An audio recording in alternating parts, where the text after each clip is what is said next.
여러분 반갑습니다. 동계오늘이 담당하고 있는 후쿠사와 마키토라고 합니다. 항상 일본에서 기도해 주시고 올해도 일본 1월 1일부터 지진이 일어나고 또 다음 날 하네다 공항 큰 사건이 일어나고 여러분들 일본에서 많이 기도해 주셨다고 들었습니다. 일본을 위한 기도 그리고 7개 비전교회에 위한 항상 응원을 감사드립니다. 잠깐 말씀을 위해서 기도하겠습니다. 하나님 아버지, 우리가 다 함께 성령으로 기다리고 있습니다. 성령님이여 말씀을 통해서 우리 각자에게 말씀을 하여 주시옵소서. 예수님의 이름으로 기도드립니다. 아멘.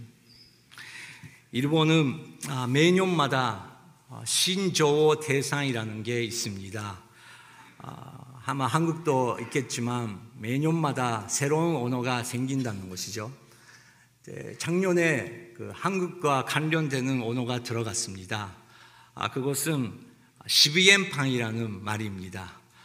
몇 년 전에 한국에서 15엔팡가 유행됐는데 그것이 일본에 온 것이죠. 그리고 12엔으로 팡을 살 수 있는 건가? 그게 히트 줘가지고 사진 혹시 나왔나요? 예, 15 아니고 12엔팡으로 나왔습니다. 그리고 혹시 모르시는 분은 그게 굉장히 맛있어요. 10엔으로 못 샀는데 사실 500엔입니다. 다음 사진 부탁드립니다. 이렇게 그 치즈가 들어가고 있고 혹시 15엔팡 모르시나요? 모르시는 거구나. 굉장히 한국에서 히트 쳤는데 제가 새로운 언어를 가르쳐줬네요.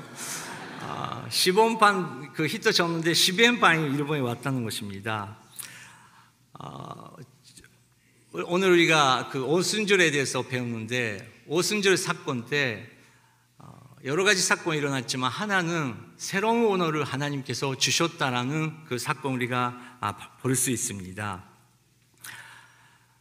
사도행전 2장 1절 먼저 읽겠습니다. 마침내 오순절이 이르렀을 때 그들이 모두 함께 한 곳에 모여 있었습니다. 오순절이 일어났을 때 그들이 모두 함께 한 곳에 모여 있었습니다. 사도행전을 보면 한 곳에 한 마음 그리고 한 목적으로 달려가는 그 모습을 우리가 볼 수 있습니다. 12엔팡 요즘의 그 학생들 그리고 아이들은 우리처럼 지폐에 대해서 그리고 돈정에 대해서 감각이 다르지 않습니까? 우리 시대 때는 돈정 있어? 돈정 없어? 그랬는데 요즘에 애들은 비디오가 뭔지 그리고 팩스가 뭔지 모르는 것처럼 돈정 있어? 가면 돈정 뭐예요? 그렇게 되는 시대가 온 것입니다. 디지털 마니 그리고 비트코인 카드를 마음껏 써 그렇게 하면 오히려 기뻐하는 시대가 되어버리는 것이죠. 그런데 12엔팡을 통해서 또 우리가 알게 되는 것은 돈도 중요하고 12엔이 뭔지 그것도 중요하지만 마시는 것도 중요하지만 그것보다 더 중요한 것은 누구랑 함께 그것을 먹고 있는지 없는 것이 그것이 중요한 시대가 다시 돌아왔다는 것입니다. 오히려 우리 어른 시대에는 누구랑 먹고 있는 것보다 내가 더 돈을 벌어야지 내가 명예를 받아야지 그렇게 미친 듯이 달려왔는데 지금 세대 사람들은 그거에 표로 가치감을 느끼지 않고 누구랑 같이 있는 것인가 12엔팡은 누구랑 같이 먹고 있는 것인가 그게 더 중요하게 느끼는 제가 볼 때 좋은 시대가 돼가고 있다고 생각합니다. 오순절을 이뤘을 때 그들이 모두 함께 한 곳에 모여 있었다고 합니다. 그때 무슨 일이 있었습니까? 2절부터 4절 함께 읽겠습니다. 시작. 그때 하늘로부터 갑자기 급하고 강한 바람 같은 소리가 있었고 그들이 앉아 있었던 집을 가득 채웠습니다. 그리고 마치 불 같은 혀들이 갈아지는 것이 그들에게 나타나 그들을 각 사람 위에 맸습니다. 그러자 모든 성령으로 충만함을 받고 성령께서 그들에게 말하게 하심을 따라 그들이 다른 방언으로 말하기 시작했습니다. 2절부터 3절은 오늘은 저는 약간 스킵하고 오늘 교회 전체로 이 본문을 설교하고 있기 때문에 다른 목사님 아마 설명하실 거예요. 오늘 저는 그 새로운 언어에 대해서 집중하고 싶습니다. 그러다 모든 성령을 충만함으로 다른 방언으로 말하기 시작했다고 써 있습니다. 여러분 이것을 어떻게 해석하십니까? 지금 저희들 방언으로 기도하십시다. 그렇게 기도할 때가 있죠. 일본도 이제 한국 교회에서 많이 배우면서 저번에 어떤 집회에 참석했는데 일본 사회자가 여러분 오늘은 코리안 스타일로 한국 스타일로 기도하시죠.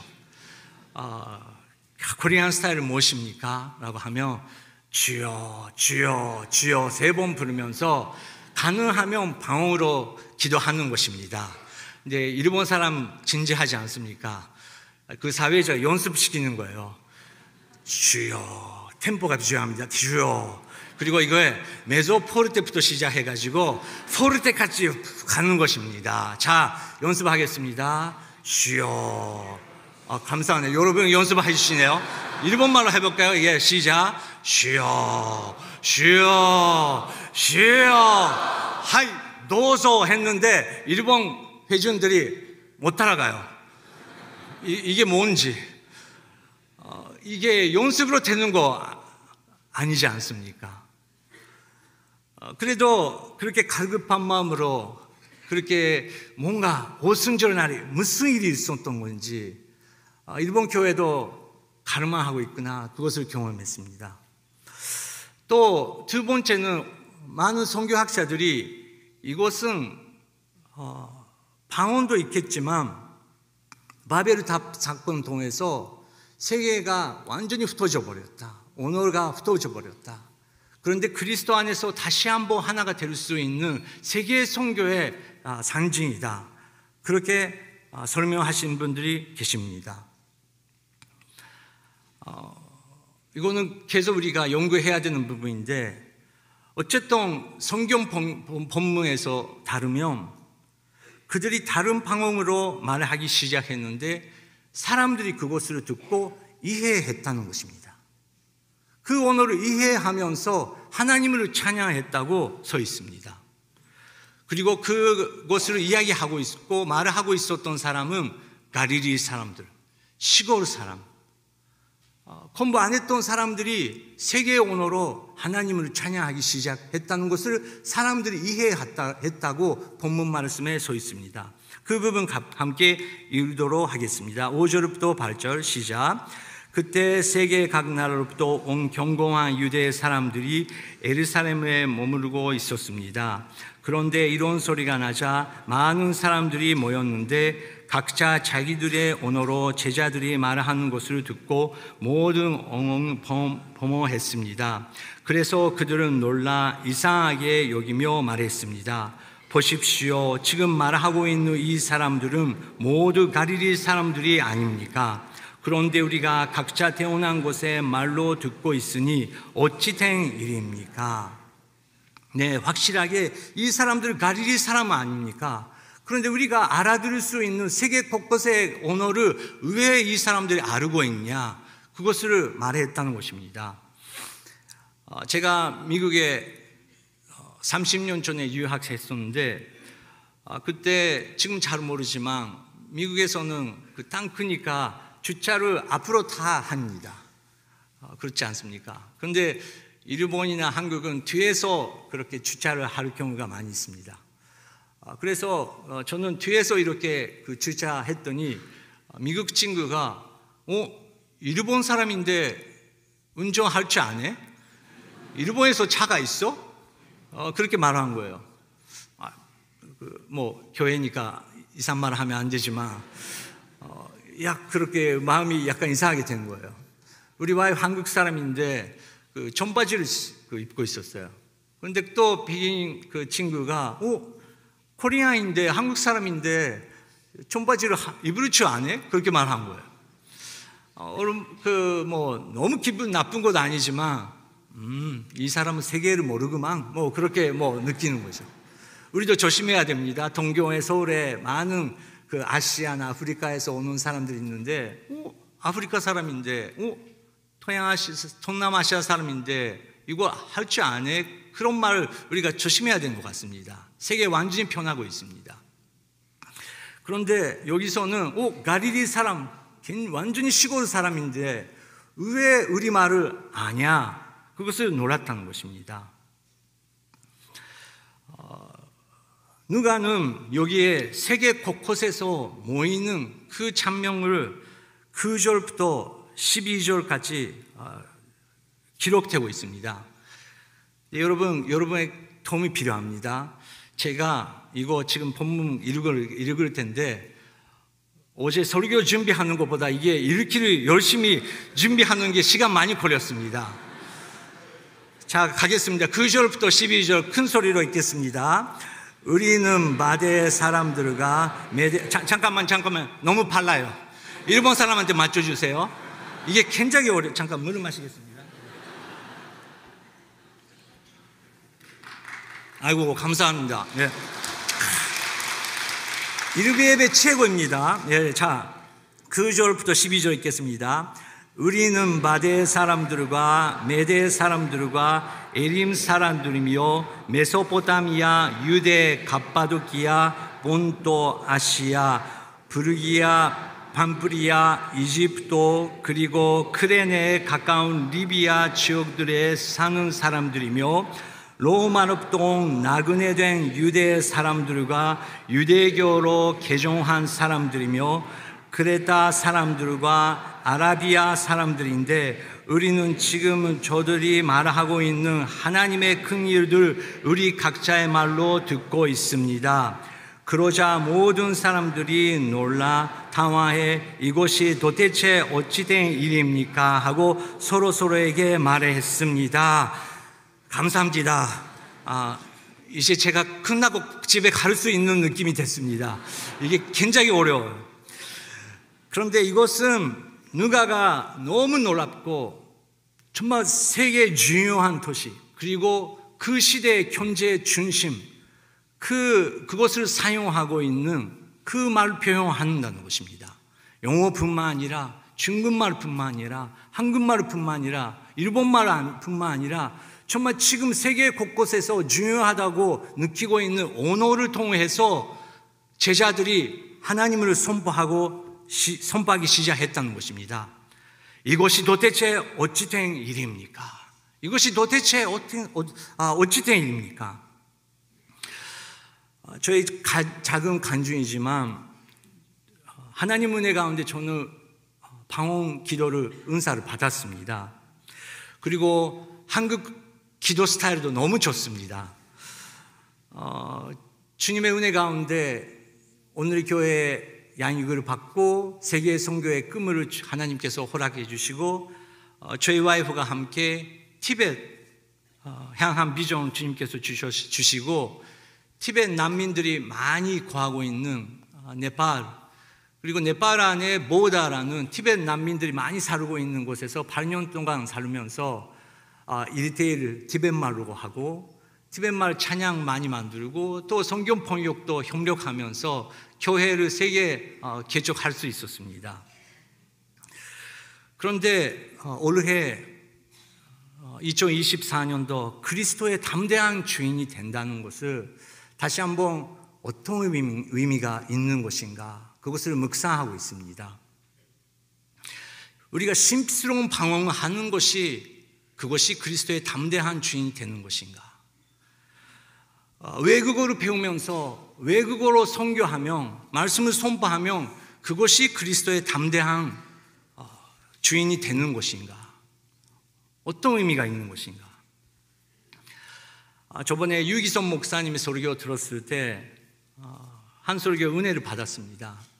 유기성 목사님 교회에 어떤 전도사님이 오셨대요. 그 전도사님이 유기성 목사님 교회에 오시기 전에 또 다른 교회에 계셨는데 그 교회는 다 방언으로 기도하는 교회였대요.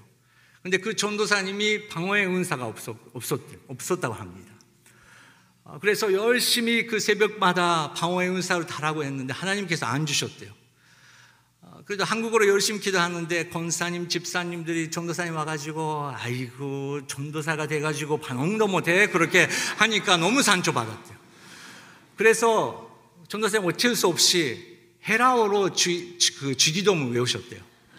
열심히 헤라어로 주기도문 외우시면서 그 새벽 기도 때 그 헤라어로 주기도문 계속 기도하고 있었대요. 그때 어떤 날 권사님 오셔가지고 그걸 들으면서 그래. 나는 그 방언 통역하는 은사가 있으니까 내가 알려줄게. 할렐루야, 아멘. 하나님께서 말씀하신다. 여자애 조심하라. 그것도 너무 충격받았다고. 유기성 목사님이 우리가 방언 기도할 때 겸손한 마음이 필요하다. 그리고 정말 우리가 방언 기도한다면 동시에 그것을 통역할 수 있는 은사도 필요하다고 사도 바울이 말하고 있다. 저는 그게 미국 교회에서 경험했습니다. 찬양하면서 너무 은혜가 넘치는데 한 자매가 일어나서 방언으로 기도하기 시작했어요. 근데 그 소리가 너무 아름다운 거예요. 와, it's beautiful. 와, 아름답다. 그렇게 느꼈어요. 근데 기도하고 끝나니까 어떤 형제가 또 일어나고 그것을 통역 시작하는 거예요. 근데 그 통역이 우리 교회에 딱 맞는 하나님의 말씀이고 하나님의 경고이고 그 통역을 통해서 우리가 또 하나님을 찬양하면서 전신 차려서 집중하면서 또 교회 방향을 잡을 수 있었어요. 와, 아름답다.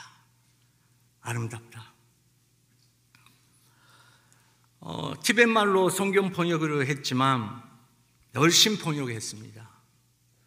근데 한 가지 어려웠었던 게 그 티벳 형제님들이 몇 명 있었는데 역시 교회에 모였을 때는 은혜가 있었는데 일이 되니까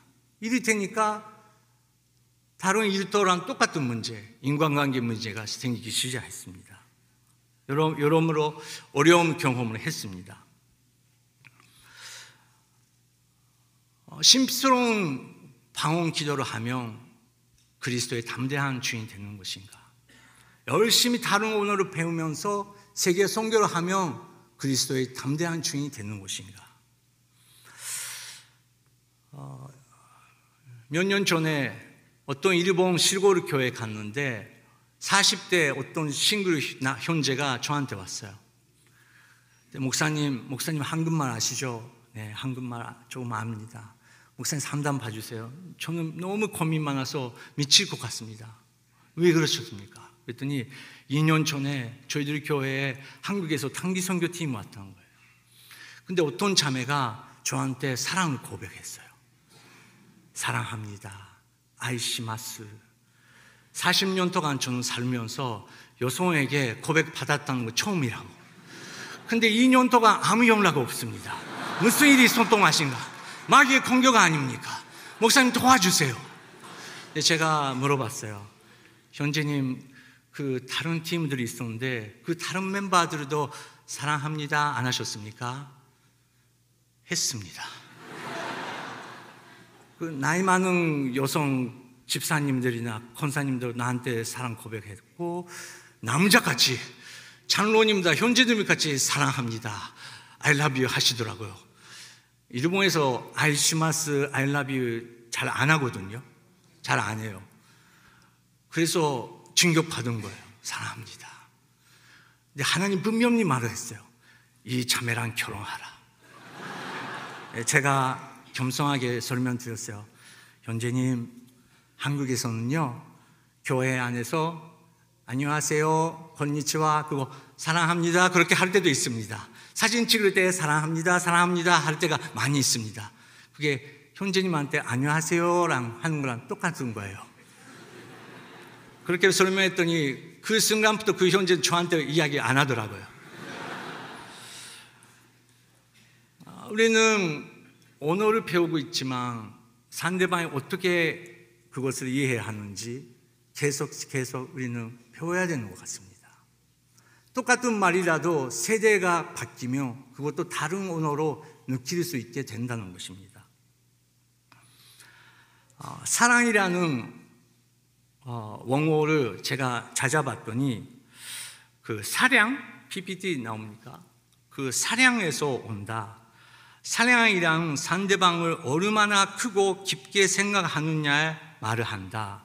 이게 맞는지 안 맞는지 저를 모릅니다. 근데 저는 너무 감동했어요. 그냥 사랑합니다, I love you 아니고 나는 당신을 깊이 사랑합니다. 생각하고 그 생각하는 것이 크고 깊이 있습니다. 그것이 사랑이라는 뜻이라면 저는 그거 받고 싶더라고요. 그리고 우리가 아름다운 기도, 그 사람이 아름답다 그렇게 표현할 때가 있지 않습니까? 이것도 무슨 뜻이 있는지 찾아봤더니 자신다움이라는 뜻이 있다는 것을 저는 배웠습니다. 이게 진짜인지 가설인지 나중에 여러분 안에서 박사님 계시면 저한테 알려주시기 바랍니다.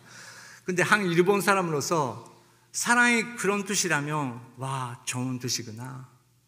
아름답다라는 게 연예인처럼 생기는 게 아름답다는 게 아니고 원래의 모습, 하나님께서 만들어주신 원래의 모습대로 사는 것이 아름답다. 그런 거라면 정말 아름답다. 하나님께서 주시는 언어로 우리답게 그것을 주님께 표현할 수 있으며 그것이 얼마나 아름다운 기도 아닙니까? 사도행전 2장 1장 후반 그리고 오늘의 말씀에 또 다음 보면 새로운 언어를 말하기 시작했는데 그 사도 베드로가 놀랍게도 자기 말이 아니고 성경을 해석 시작했다는 거예요. 나는 이대로 이렇게 살아왔지만 사실은 하나님께서 벌써 예언하고 계셨고 예언 통해서 다윗은 이렇게 고백하고 있다. 성경 말씀을 통해서 이제 자기 언어가 새로워진 모습을 우리가 볼 수 있게 되는 것입니다. 그리고 그거를 선포하면서 첫 번째 일어났던 일은 회개입니다.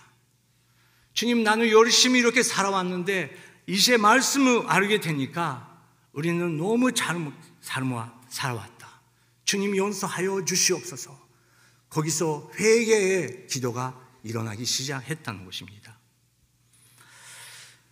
요한일서 4장 12절 13절에 이런 말씀이 있습니다. 지금까지 아무도 하나님을 본 사람이 없습니다. 그러나 우리가 서로 사랑하며 하나님께서 우리 안에 계시고 하나님의 사랑이 우리 안에서 온전히 완성됩니다. 하나님께서 우리에게 성령을 주셨습니다.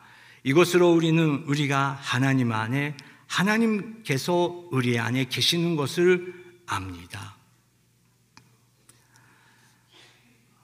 그때까지 제자들은 계속 예수님과 함께 있었지만 그 마음속에 질투심, 경쟁심, 예수님 안에 있는데 제자들의 마음속에서는 아직 그런 인간적인 마음이 가득 차고 있었다는 것입니다. 그런데 성령님께서 오시고 성경을 알게 해주시고 예수 그리스도의 그 십자가의 사랑은 나를 위한 깊은 사랑이었다. 그리고 나를 정말 나답게 새로워주는 그 부활의 사건 우리한테 일어났다고 깨닫게 되니까 경쟁가 아니고 이제 협력, 경쟁가 아니고 비방가 아니고 상대방의 다른 모습을 받아주고 격려하고 함께 될 수 있는 그런 역사가 일어났다는 것입니다. Acts 29 사도행전 29장 우리 오늘도 서고 갈 것입니다. 여러분 가운데 방언 은사 없어도 괜찮습니다. 세계 반대의 나라의 언어를 말할 수 없어도 괜찮은 것 같습니다. 중요한 것은 우리가 사용하고 있는 이 단어를 성도의 마음으로 새롭게 말하기 시작했을 때 사람들이 더 깊이 이해하기 시작할 줄 믿습니다. 성도의 역사는 예루살렘, 일산세바로부터 시작했습니다. 오늘 이렇게 하면 어떨까요? 일부 예배 오신 분들은 아침에 일찍부터 오셨습니다. 고생하고 계십니다. 그런데 오늘 집에 돌아갈 때 혹시 여러분 가운데 나는 가족 속에서 교회 다니고 있는 것은 나 혼자다. 우리 가족들을 다 하나님을 버렸어. 나만 하나님을 믿고 있어. 그렇게 약간 가족이랑 청교 존재하고 있는 분들이 혹시 계시는지 모르겠습니다. 그런데 오늘부터 달라질 거예요. 오늘 돌아가기 전에 문 앞에서 기도합니다. 성령님이여 임하여 주시옵소서. 지금까지 문 탁탁 열리고 이거 아직 차고 있네. 교회도 안 나가고 나는 일부 예배부터 주님께 예배 드렸는데 나쁜 죄 죄송합니다. 그런데 오늘부터 아침 일찍이니까 부드럽게 왔어. 여보 괜찮아? 오늘 쉬는 날인데 아침부터 나를 교회에 보내줘서 고마워. 여보가 나를 위해서 그렇게 보내줬으니까 오늘 저녁은 여보가 좋아하는 영화 같이 보자. 오늘 최고의 음식을 만들게. 그렇게 하면 무슨 일이 있었지? 나쁜 일이 하고 있는 거 아닌가? 그렇게 생각 안 하겠지만. 그리고 여러분의 조카들이 괜찮습니까? 사춘기에 돌아가고 있는 조카들이 없습니까? 부모님은 어떻게 할 줄 몰라요. 근데 이제 그럴 때는 이모, 삼촌, 고모부들의 역할이 중요합니다. 오늘 전화해 주시고 야 치킨 먹으러 가자. 너 10원빵 알아? 10원빵도 있다고 한다? 10원빵 먹으러 갈래? 제가 비밀을 알려드릴게요. 5월 달에 고베 라브소나타 있습니다. 야 고베 가보래? 거기 빵 맛있대. 이모들의 역할이 있다는 것입니다. 성령님께서 오실 때 모든 시대의 사람들이, 모든 사람들이 이해할 수 있는 언어로 하나님이 얼마나 아름다운 존재인지 선포하기 시작했다는 것입니다. 오늘 마지막에 여러분께 찬양을 선물을 드리고 싶습니다. 티벳말 찬양이에요. 예수님 예수님 내 마음 어서 오시옵소서. 그리고 2절은 할렐루야 할렐루야 예수님 당신 지금은 내 마음에 계십니다. 목사님도 지금도 민족 안에 없는 민족입니다. 성경 번역도 지금도 해야 되는 민족입니다. 나라를 잃었던 민족입니다. 그래도 교회가 생기기 시작합니다. 이런 찬양입니다.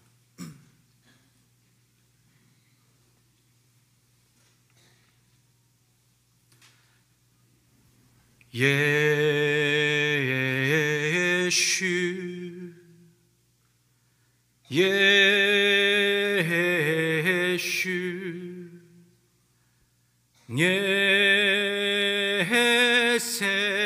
예셈라 뵙쇼 예수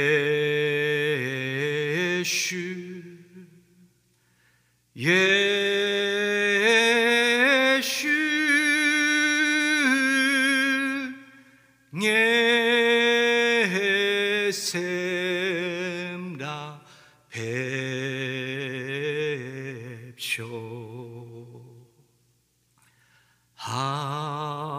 할렐루야 할렐루야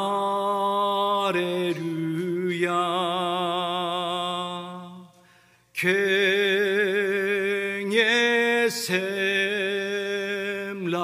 슈기드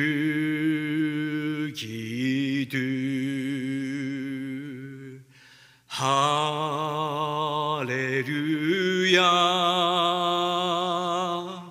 할렐루야